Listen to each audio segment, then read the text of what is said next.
Well, making images is a very difficult endeavor. Making great images is even more difficult. And you have to know the mechanics of it. You have to know how to set up a composition. You're working within a 2:3:5 ratio frame, and you have to draw the audience in to that world. Ralph had the uncanny ability to be able to filter whatever his influences were, whatever George's words were, and reinterpret them in a way that only Ralph could put down on his illustration board. And all those thoughts, all the love of all the characters that he designed, and his soul really was what he was putting on the art. And it was a direct transmission. And when I looked at those paintings, I saw all that. So beyond the little brush strokes and a technical ability, I saw what Ralph was trying to say. Because deep inside, he's a fine artist. And we all try to have our own voice as artists, and Ralph found his voice, and Star Wars became his megaphone. He didn't have to speak because his work spoke for him. Here's you get it, you take a look, that's awesome. And you really didn't have much question. Ralph's artwork is very like him. It had a complete and yet calm quality about them.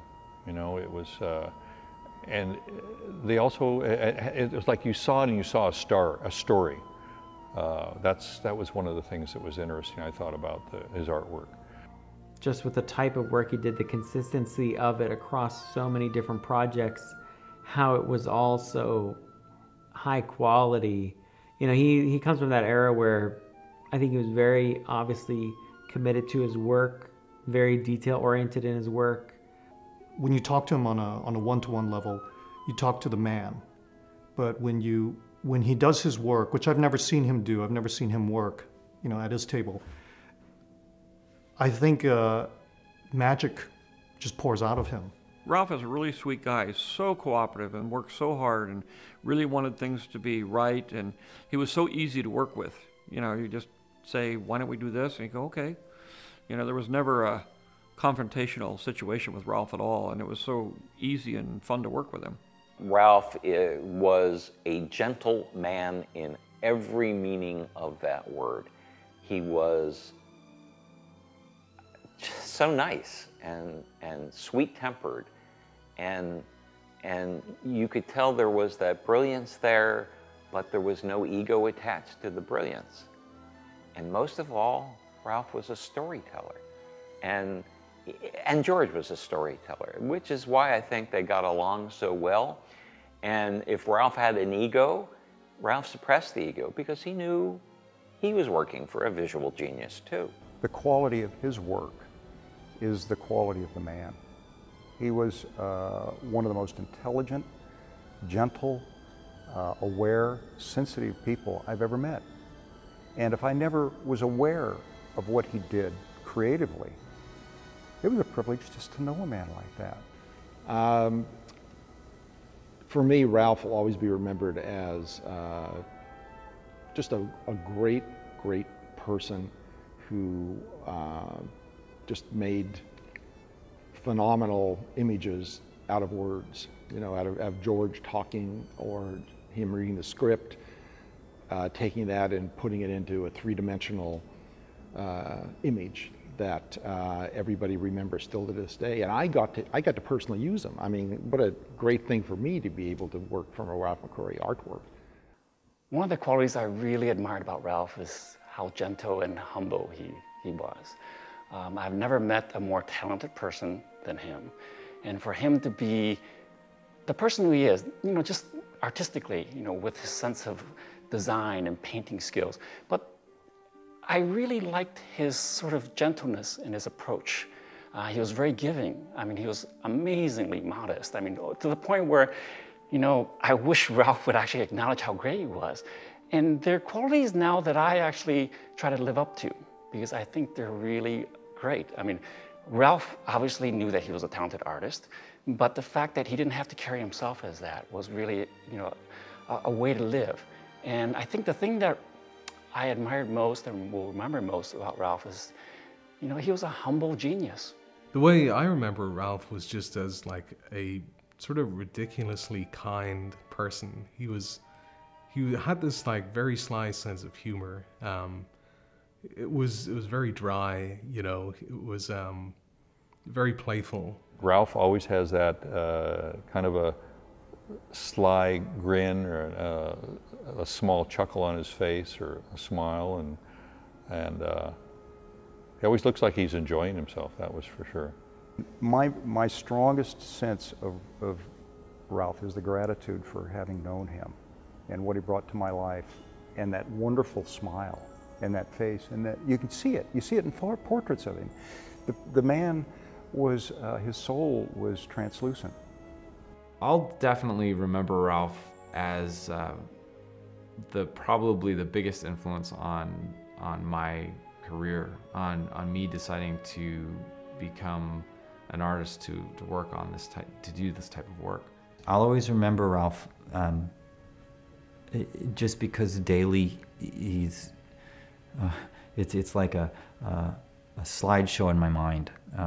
There's this, it's a constant reference wheel in my mind of Ralph's work, and I just, by remembering the work, you remember the artist, and by remembering the artist, you kind of channel that a little bit into what you do. I remember Ralph McQuarrie every day. He was so much bigger than life without meaning to be. His spirit infuses so much of what I have around me, 9,000 square feet of Star Wars. I mean, literally and figuratively, because he's the guy working with George who came up with the visual parameters that made Star Wars what it was.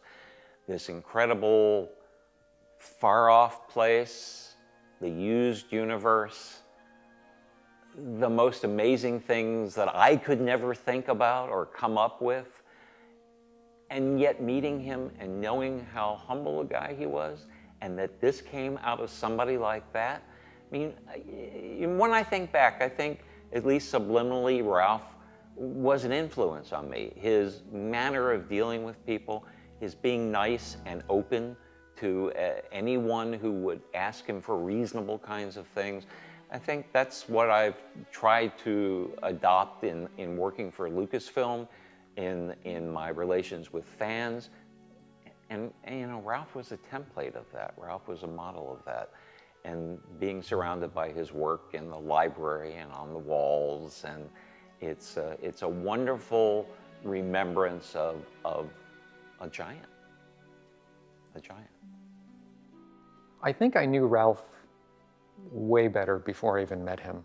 Just seeing his art, and like I said, seeing what he brought, the sensitivity of every brushstroke, the level of detail, and the care of craftsmanship that he imbued in every one of his paintings. I could tell what kind of man he was. Gentle, self-assured in my eyes, and driven, absolutely driven, in a very, very gentle way, but he was unassuming as far as he didn't have a huge ego or anything like that, but that gentle soul could create battle scenes of such ferocity in the illustration. That, to me, was incredible. He was a very gentle, shy, quiet man who was a powerhouse of design and paint and illustration, which is really, which is what I was saying earlier, is that there's the man and then there's the artwork, and sometimes you have trouble marrying the two, going, this man, this quiet, gentle man is creating this incredibly powerful work. I mean, but that's art, you know? Sometimes we hold everything in, some of us artists, so that we can express it all on the illustration board, on the canvas. And I think that that's what Ralph is, you know, is a powerhouse from within. Oh, I'll just remember Ralph in you know, the visuals he gave us. I always think in the back of a book when you see a picture of him kind of sitting there with his art table, but he's just so alive every day in the work that we're doing, and that's another thing, is like you bring those designs to life. The artist is as alive as ever, and he'll be alive now for generations of kids to come. You know, and I think it's important for everybody that's working now to acknowledge Ralph and respect him, because that means, you know, 20 years from now, there's gonna be some kid that picks up a, you know, whatever Clone Wars book, and if it says in the caption, which it should, inspired by Ralph McQuarrie design, they'll go back and look at Ralph's work, and they'll continue back and see where it all comes from, which was a really important thing for all of us. And that's, I mean, we just always wanted to do that for Ralph. When we got on this show, we all had in common that we just love his work, and if we can find any way to acknowledge his work and respect that work through our work, then we're doing Star Wars right, and we're doing a good service to him. So, you know, he's one with the Force, you know, literally. I mean, I don't know if there's anybody more one with the Force than Ralph. In a lot of ways, he designed the Force. What is that? Is that intangible? I don't know. But Ralph does. He would. He could design it.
We do. We always use the library of information and the drawings and from the archives to say we want things to be consistent. If this is what Tatooine looks like,